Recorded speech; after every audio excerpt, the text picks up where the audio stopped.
యేసుక్రీస్తు నామంలో మీ అందరికీ వందనములు. ఈరోజు వాగ్దానం విందాం. ఒకని నడత యెహోవా చేతనే స్థిరపరచబడును.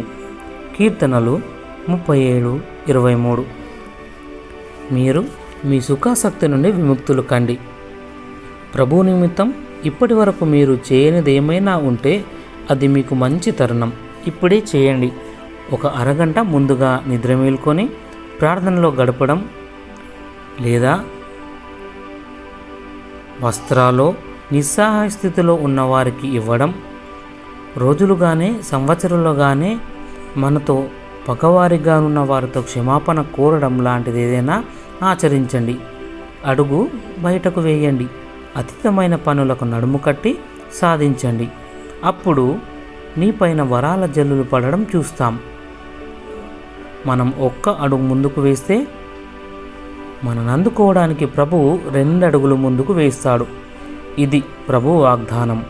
ఆయన ఎల్లప్పుడూ మన ముందే నడుస్తున్నాడనుకోవడానికి ఇదే ఒక గొప్ప తార్కాణము. మనము అనుభవిస్తున్న శ్రమలటి కంటే ఎన్నో రేట్ల కష్టాలు ప్రభువు అనుభవించాడు. కఠినమైన బాధలలో ప్రభువు నిన్నెప్పుడు ఉంచడు. నీ పాదములకు నష్టం కలిగించకుండా, నీ శక్తిని కోల్పోకుండా నిన్ను కాపాడుతూ ఉంటాడు. ప్రార్థన. నా ప్రియ ప్రభువా, నా మంచి కాపరి నీవు. నా కోసం నీవు ప్రాణమిచ్చావు. నాకు లేమి లేదు, దేనికి భయపడను.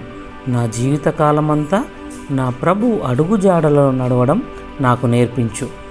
నీ పవిత్ర నామం పేరిట ప్రార్థిస్తున్నాను. ఆమెన్.